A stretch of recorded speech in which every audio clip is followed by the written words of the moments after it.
You are looking at $50 worth of sand, gravel, and a cheap plastic bucket. This isn't a science project. This is the same layered filtration system that has kept remote communities alive for centuries, and it makes water that looks disgusting safe to drink. But here's what almost every tutorial won't tell you.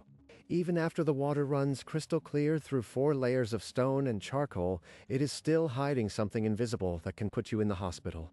A single number from a 2008 study in India proved exactly what that invisible threat is and why you need one final step they never show you.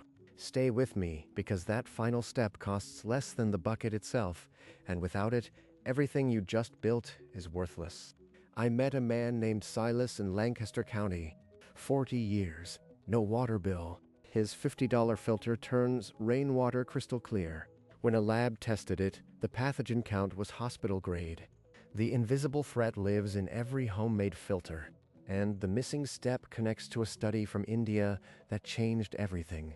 Silas walked me behind his barn and pointed to something that looked like a stack of mismatched buckets. $50 in parts. One 5-gallon food-grade container. A mesh screen on top to catch leaves. Then layers, gravel the size of marbles, coarse sand, fine sand, and then the part most people skip. A thick bed of activated charcoal he burns himself from hardwood in a barrel every spring. The charcoal cost him nothing. The whole assembly sat on a wooden frame he built from scrap pallets. No electricity. No moving parts. Gravity pulls the water down. What drips out the bottom is crystal clear, odorless and cold. I asked him how long he had been drinking it. He laughed and said, "Since before you were born, 41 years. No water bill, no municipal hookup. He and his wife raised 5 children on this water. Not one case of stomach illness he could trace to the source." When a Pennsylvania state lab tested a sample in 2019, the technician called him back twice to verify the collection method. The E. coli count was 0. Cryptosporidium was absent. The water met every EPA standard for potability. The lab report sat in a drawer in his kitchen, a single sheet of paper that proved something the modern world has forgotten. Rainwater is not the problem, but here is what that lab report cannot tell you, and why Silas's filter alone is not the reason his family never got sick. Because the same bucket design has been shared in survival manuals and off-grid forums for decades, and the people who build exactly what Silas built sometimes end up in the emergency room. In 2015, a family in Oregon copied a sand and charcoal filter design from a popular prepper website. They used clean materials, followed every instruction. Within 3 weeks, their water went from clear to contaminated. The father developed giardiasis that took 2 rounds of antibiotics to clear. The filter had removed sediment and taste. It had not removed the cyst that lived through every layer. The mistake they made is the same one embedded in almost every DIY rainwater video on the internet. They trusted clarity. The human eye cannot see what makes rainwater dangerous. A single gram of bird-dropping material on a rooftop can contain over 1 million Cryptosporidium oocysts, salmonella bacteria, and campylobacter that survive cold water, survive gravel, and survive fine sand. Activated charcoal does a brilliant job of pulling out chemicals, pesticides, and the compounds that make water smell like a wet roof. But the pores in charcoal are not small enough to trap a virus, and they are not uniformly lethal to the cysts that cause the diseases the World Health Organization tracks most closely in drinking water. You need something else, and that something is what the 2008 study from India forced the entire public health community to acknowledge. The study was published in the journal Water Research. It followed hundreds of households that relied on untreated surface water and groundwater. The lead researchers tested water samples before and after a single intervention. The households that boiled their water saw a 99% reduction in mean fecal coliforms. 99%. Not 90, not 95, 99. The number was so high, so reproducible across different regions and water qualities, that the study's conclusion became the bedrock of emergency water guidance worldwide. Boiling works.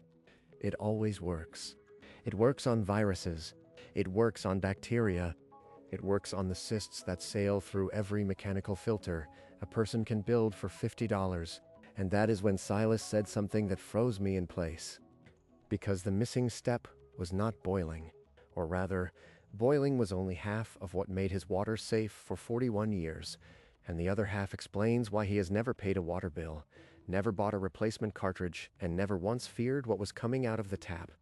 The other half is the reason the India study mattered so much in 2008, and it connects to a method so old it predates germ theory itself.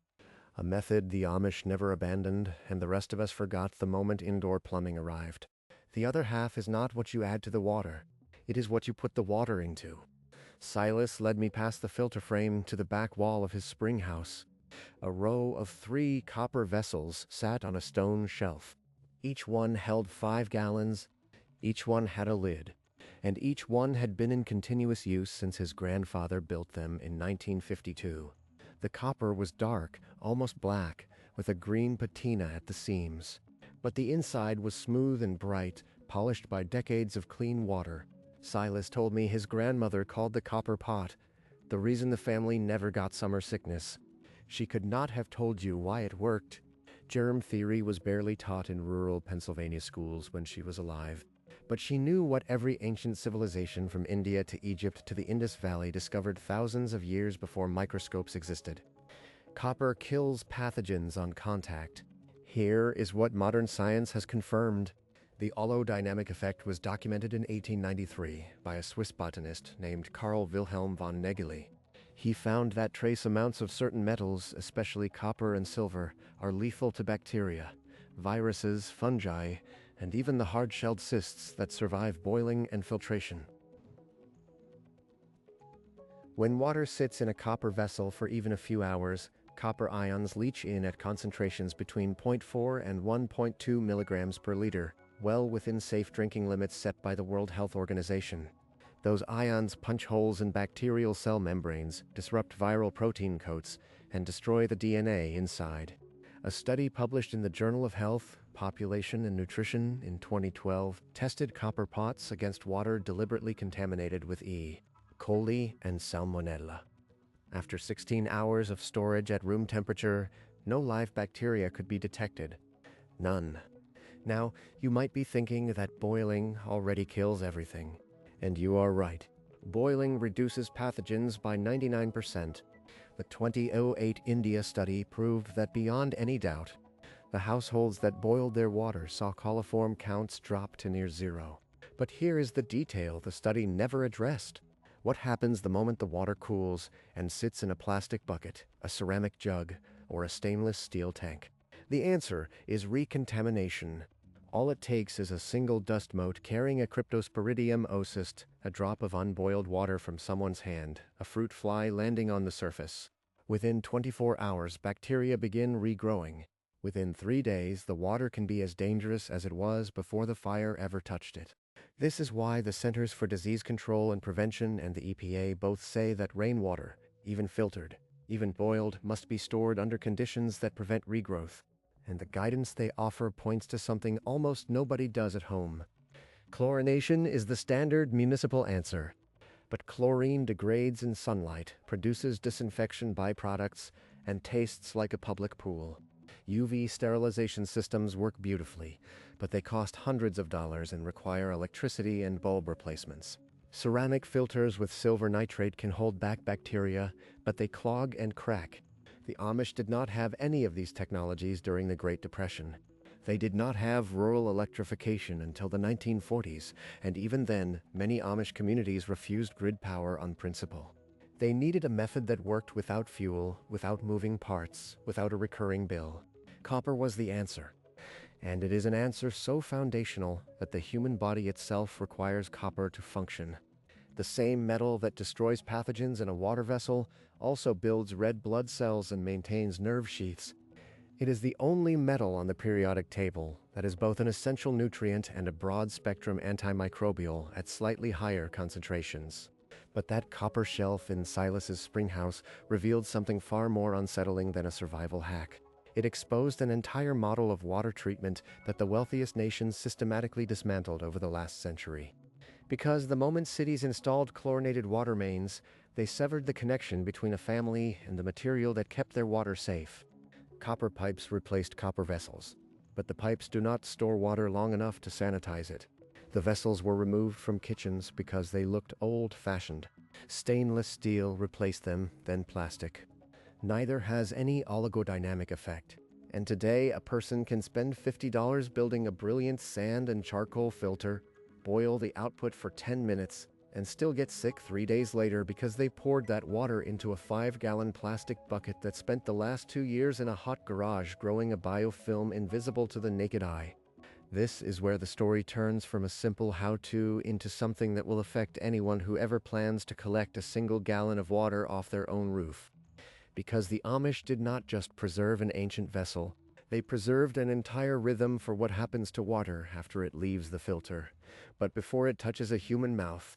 And that rhythm is documented not in any building code or EPA manual, but in a book printed in 1909.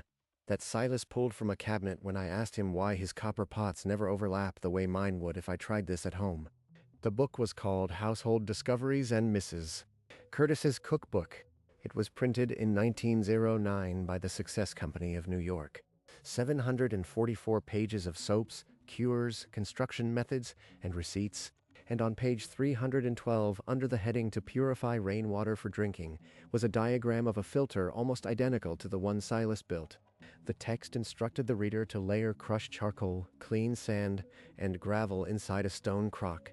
Then it added the line that hit me like a truck. Let the filtered water stand overnight in a clean copper boiler or a brass kettle, and it will be perfectly safe to drink, even if taken from a cistern that has not been cleaned for months. The manual did not know about bacteria by name. The word microbe appears only once in the entire volume, and it is in the chapter on vinegar. But the behavior was correct, and it had been correct for centuries before germ theory existed. Ancient Egyptian medical texts from 2400 BCE describe storing water in copper vessels. The Ayurvedic texts of India prescribed copper pots for purifying drinking water 3,000 years ago. The Phoenicians carried drinking water in copper flagons on voyages that lasted months. None of these cultures understood oligodynamics. They simply observed that water kept in copper did not cause sickness, and water kept in clay or wood sometimes did.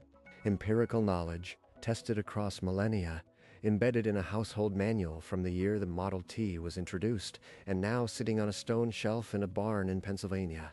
But here is where the story goes, somewhere I did not expect, and it involves a material that you have used every single day of your life, and never once suspected of making you sick.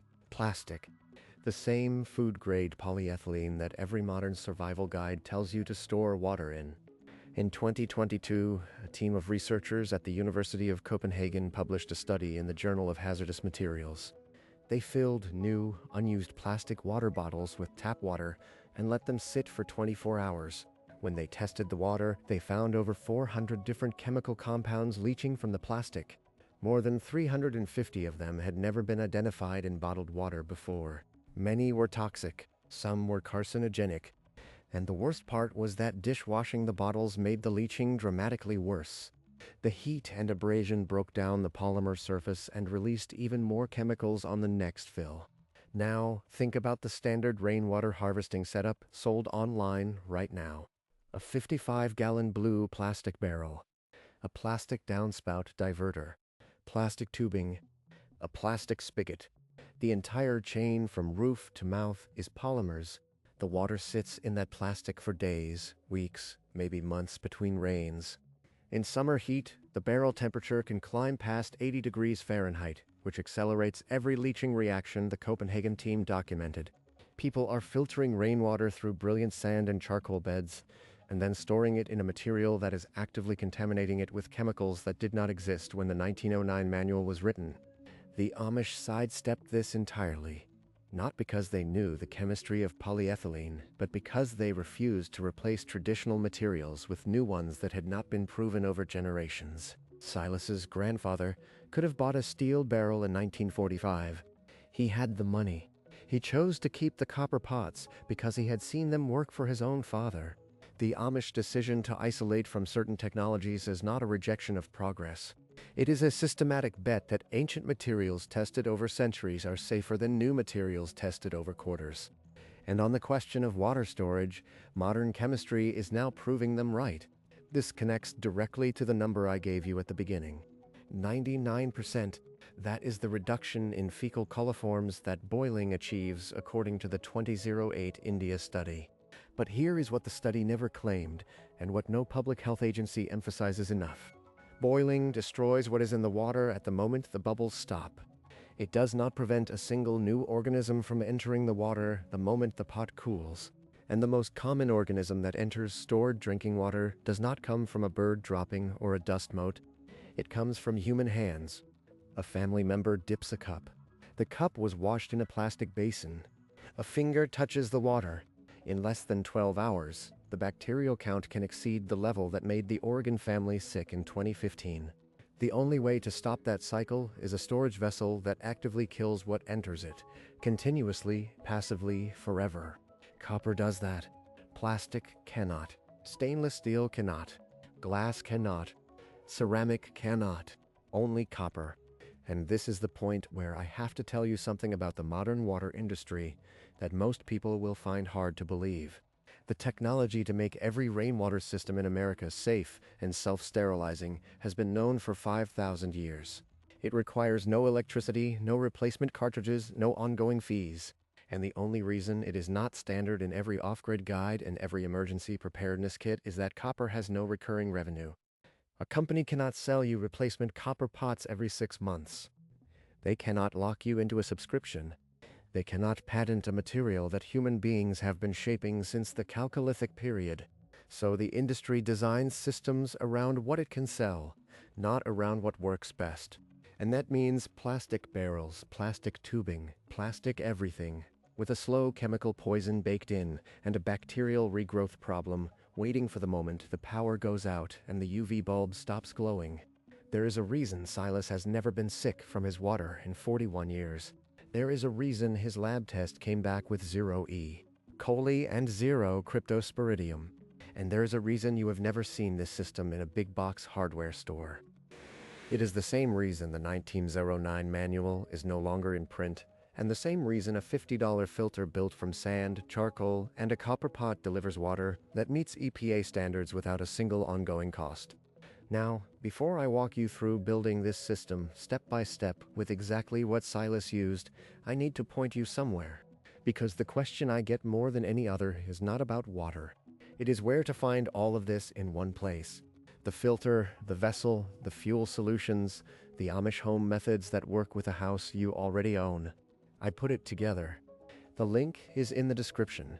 But stay here, because the rest of this video is the step-by-step build that requires no special tools and no prior experience. And the last material in the list is the one you have been using wrong your entire life. So here is the system, exactly as Silas built it, down to the dollar. Start with a single 5-gallon food-grade bucket. Drill a hole near the bottom, install a plastic spigot for $2. That is your outlet. Now layer from the bottom up 2 inches of clean pea gravel, the size of marbles, 4 inches of coarse sand, the kind sold as builder sand. Then 4 inches of fine play sand.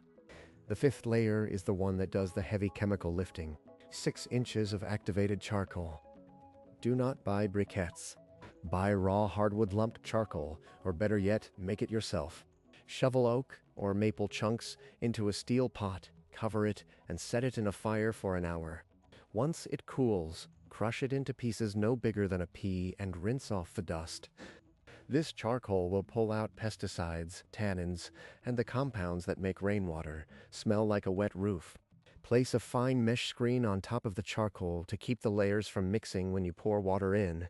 Total cost so far, roughly $18. Now pour rainwater into the top. Gravity does the rest. Within minutes, water drips from the spigot looking clearer than what comes out of most municipal taps. And at this point, you have water that is visually perfect, but biologically suspect. The filter cannot trap viruses, and it will not reliably stop the cysts that cause giardiasis and cryptosporidiosis. If you drink it straight from the spigot, you are gambling. So here is the missing step, the one that costs less than the bucket itself. Go to any hardware store and buy a 6-inch length of 1/2-inch pure copper pipe, the kind plumbers use but without any soldered joints or coatings. Scrub it with vinegar and salt until it gleams. Drop that pipe into a clean glass carboy. a ceramic crock, or a food-grade container you have not used for chemicals. Fill it with the filtered water. The copper ions begin working immediately. Within 8 hours, any bacteria, viral particles, or protozoan cysts still present are destroyed. A 2012 study confirmed that 16 hours of contact with copper reduces E. coli and salmonella in water to undetectable levels. The oligodynamic effect does not wear out. It does not require electricity. It costs $1.50. That is the final piece. This is the material you have passed in your own home 1,000 times without ever knowing what it could do. The copper pipes behind your drywall deliver water, but they do not store it long enough to sterilize it. A small piece submerged in a jar transforms that jar into a self-cleaning vessel that actively kills pathogens on contact. Silas never bought a filter cartridge. He never replaced the copper. He simply kept the pots clean and full. The 1909 manual was right. Filter it, let it stand in copper, and it will be perfectly safe. Modern labs confirm it. The EPA standard for fecal coliforms in drinking water is 0. Silas's sample from his spring house met that standard, not because the filter was magic, but because he completed the cycle his grandfather taught him. The cycle the rest of us were never told we needed. Now, before you build this, there is one thing you must understand about the first inch of rain that hits your roof. It is not clean. It is the opposite of clean. And Silas's system has one component that handles it automatically, a component you will never find in a typical DIY tutorial. I will show you that component and show you the single material you already own that must never touch your stored water right after this. That first inch of rain off your roof is not water. It is a solvent. It has picked up bird droppings, pollen, asphalt compounds, dead insects, and whatever exhaust settled on your shingles since the last storm.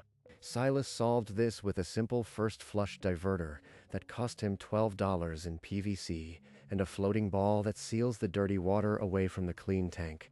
The material you must never store water in is the one quietly leaching chemicals into every survival kit in the country. Soft plastic. Polyethylene, polypropylene, PVC. Every single one releases compounds that heat and time accelerate into your supply. But all of this leads to a more uncomfortable truth. The way we have been taught to think about water is completely backward. The industry told us that clean water requires a monthly bill, a replacement cartridge, a government permit, a chemical dosing schedule. It told us a roof and gravity were not enough, and it used the genuine risk of pathogens to make us fear the sky itself. It gave us plastic and chlorine and UV bulbs and never once mentioned that a copper pipe and a bucket could do the same job for 40 years without a single recurring cost. The question now is not whether you could build this system tomorrow. You could. The question is what else you have been told cannot be done with what you already own. If you are the kind of person who wants the full plan, exact measurements, and the complete Amish home system in one place, the link is in the description. Hit subscribe if you want to see what else 4 powerful industries hoped you would never learn. And if this made sense to you, check the first pinned comment. There is a special offer there I put together specifically for people who watch until the end. I will see you in the next one.